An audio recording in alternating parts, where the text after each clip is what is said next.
এদেশের 90% মানুষ মুসলমান। বহু গ্রাম আছে মসজিদের ইমাম, মুয়াজ্জিন এবং খাদেমদেরকে বেতন দেওয়ার, ওইভাবে যোগ্য বেতন দেওয়ার ক্ষমতা রাখে না। এরই মধ্যে আমরা প্রতিটা ইউনিয়নে পরীক্ষামূলক ভাবে একটা ইউনিয়নে একটা করে মসজিদকে আমরা হাতে নিয়ে নিয়েছি, নেই নাই? নির্বাচনের 1 মাসের মধ্যেই যেই কয়টা কথা দিয়েছে সবগুলি চালু হয়ে গেল ইনশাআল্লাহ। প্রমাণ করেছে বিএনপি কথা এবং কাজ এক। বিএনপি ধোঁকার রাজনীতি করে না। প্রিয় মুরব্বিয়ান, প্রিয় পেরুলবাসী, আপনারা জানেন এদেশের 70% মানুষ কৃষক। 70% মানুষের অর্থনীতি যদি চাঙ্গা হয়, এদেশের অর্থনীতি চাঙ্গা হবে। আমি আল্লাহর কাছে শুকরিয়া আদায় করি,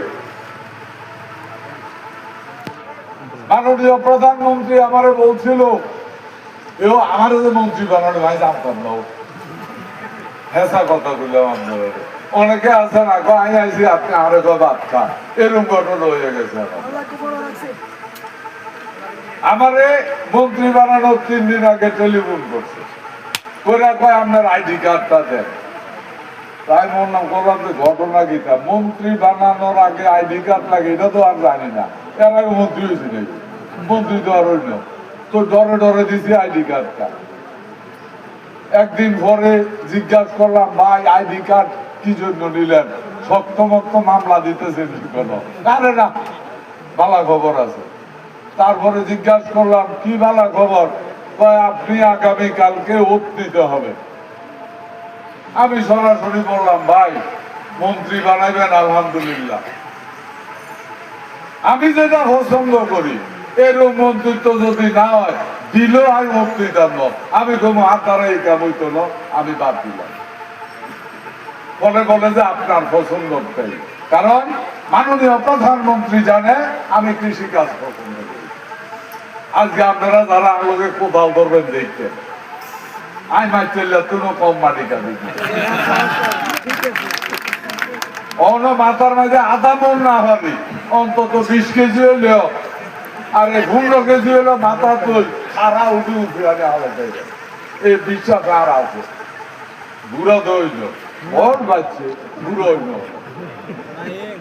ভাইরা আমার, দেশের উন্নয়নের একটা সুযোগ এসেছে।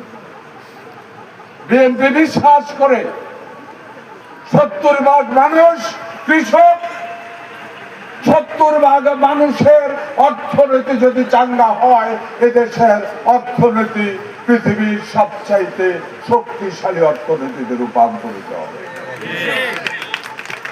আরো যদি ভাঙ্গি কই, একটা গ্রামের মধ্যে যদি 70টা ফ্যামিলি যাকাত দই না থাকে, 70টা ফ্যামিলি যদি কোরবান দেয়, তো বাকি 30 ফ্যামিলি যে বাঘের গোস্ত খায়, হে বাঘের গোস্ত কোরবানওয়ালা কোনো বেশি হতো না, হেসা কথা হতো না।